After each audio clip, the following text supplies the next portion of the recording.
மாமியார் கணக்கு. இரவு மணி 7 ஆனதும் மாமனாருக்கு விவா போட எழுந்தாள் மங்கை. வயதானவர், கொஞ்சம் முடியாதவர்.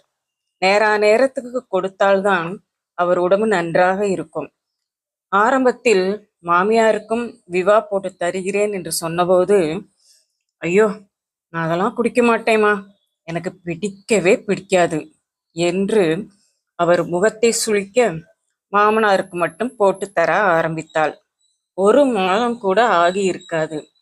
என்னது, இந்த மாசம் விவா இவ்வளவு சீக்கிரத்துல தீர்ந்துடுச்சு? எப்போ 1 மாசத்துக்கு வரும், இந்த மாசம் 20 நாளிலேயே தீர்ந்துருச்சு என்று மாமியார் சொன்னபோது அதை ஒரு பெரிய விஷயமாகவே எடுத்துக்கொள்ளவில்லை மங்கை. சில நாட்களுக்கு பிறகு ஒரு நாள் காலை சாப்பிட்டு முடித்ததும் தட்டை கழுவுவதற்காக அவள் கிச்சனுக்குள் சென்றபோது மாமியார் எதையோ வேக வேகமாக வாயில் போட்டு கொண்டிருப்பதை பார்த்தாள். அப்படி என்னத்த சாப்பிடுகிறார் என்று அவள் நினைத்து கொண்டிருக்கும் போதே டக்கென்று அந்த அறையை விட்டு வெளியேறினார் மாமியார். ஏன் இப்படி திருட்டு பூனை மாதிரி போகிறார் என்று குழம்பியபடி அவர் நின்றிருந்த இடத்தை போய் பார்த்தாள் அவள். அங்கு கிச்சன் மேடையில் விவா சிந்தி கிடந்தது. அப்போதுதான் மங்கைக்கு உரைத்தது. மாமியார் சாப்பிட்டதோடு மட்டுமல்லாமல் அது சீக்கிரம் தீர்ந்து விட்டது என்றும் புயலை கிளப்பிக் கொண்டிருக்கிறார் என்று. அவளுக்கு என்னவோ போல இருந்தது. இப்படியும் கூடவா பெண்கள் இருப்பார்கள்? தங்கள் சொந்த வீட்டிலேயே யாருக்கும் தெரியாமல் சாப்பிட்டுவிட்டு நடிப்பார்கள். அவளால் நம்ப முடியவில்லை. என்னவோ போய் தொலையட்டும் என்று விட்டுவிட்டாள். அந்த மாதம் மசாலா ஜாமான்கள் வாங்க பட்ஜெட் போட்டு கொண்டிருந்த போது மாமியார் மாமனாரிடம், இந்த மாசம் 2 விவா பாட்டில் போடுங்க, இவ வந்தப்புறம் ரொம்ப செலவாகுது என்று சொன்னபோதுதான் மங்கைக்கு சுரீர் என்று இருந்தது. இந்த அம்மாவே சாப்பிட்டு விட்டு இப்போது இவள் சாப்பிட்ட மாதிரி சீன் கிரியேட் பண்ணுகிறது. என்ன ஒரு ஈன புத்தி!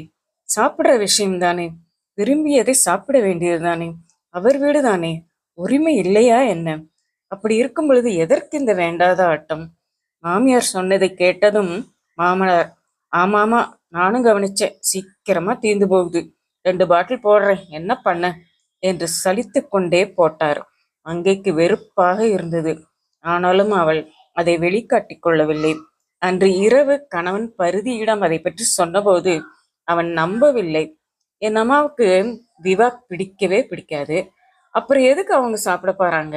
ஏன் தேவையில்லாம அவங்கள பத்தி பேசுற?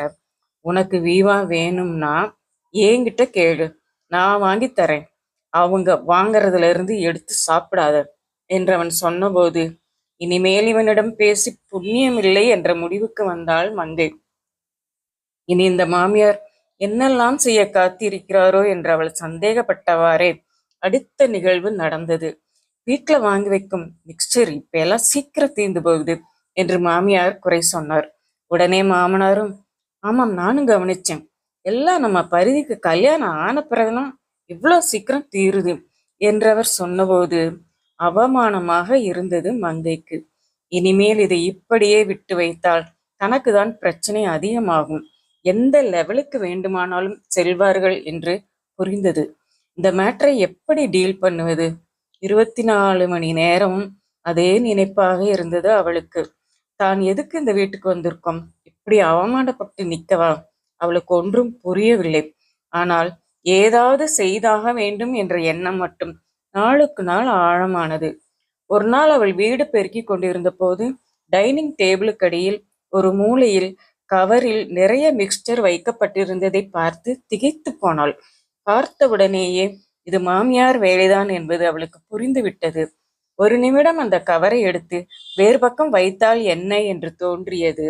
அப்புறம் பாவம், வயசானவங்க ஏதோ ஆசைப்படுறாங்க, சாப்பிட்டுட்டு போகட்டும் என்று எடுத்த இடத்திலேயே அதை வைத்தாள். ஆனாலும் மனம் கொதித்து கொண்டிருந்தது. உடனே ஏதாவது செய்தாக வேண்டும், இல்லை என்றால் மண்டை வெடித்து விடும்.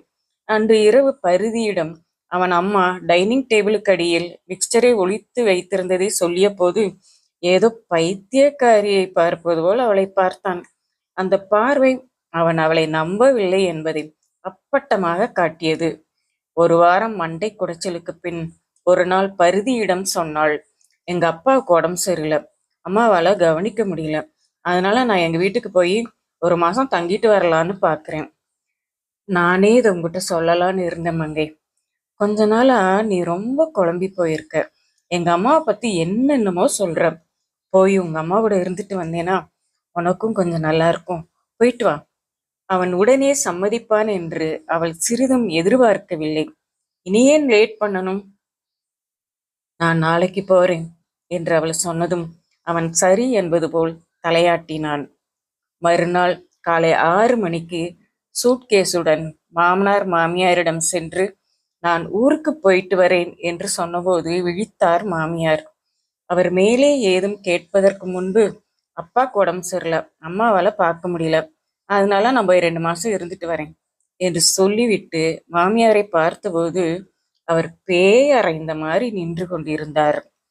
சில பெண்கள் இந்த மாமியாரை போலத்தான் இருக்கிறார்கள். வயசு காலத்தில் எதையும் சாப்பிட விரும்ப மாட்டார்கள். ஆனால் வயதான பின்பு எல்லாவற்றையும் சாப்பிட வேண்டும் போல் தோன்றும். ஆனால் அதை கேட்க அவர்களுக்கு கூச்சமாக இருக்கும். அதனால் வீட்டில் இருப்பவர்களுக்கு தெரியாமல் எடுத்து சாப்பிடுவார்கள். அல்லது அவர்கள் சாப்பிட்டு விட்டு வீட்டில் இருப்பவர்கள் யார் மீதாவது பழியை போட்டு விடுவார்கள். இன்னும் சில வயதான பெண்கள் இருக்கிறார்கள். சோறு ஊட்டுகிறேன் பேர்வழி என்ற பெயரில் பேரன் பேத்திகளுக்கு கொஞ்சமாக சாப்பாடு ஊட்டிவிட்டு தாங்களே முக்கால்வாசி சாப்பிட்டு விடுவார்கள். இந்த பெண்கள் கொஞ்சம் யோசிக்க வேண்டும். அவர்கள் வீட்டில் அவர்களுக்கு எல்லா உரிமையும் இருக்கும்போது எதற்கு இப்படி திருட்டுத்தனமாக செய்ய வேண்டும்? எதற்கு இப்படி கூச்சப்பட வேண்டும்?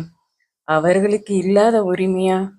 தங்கள் உரிமையை பயன்படுத்தி கொள்ள பெண்கள் ஏன் பெரும்பாலான சமயங்களில் தயங்குகிறார்கள்? எது அவர்களை தடுக்கிறது? புரியவில்லை.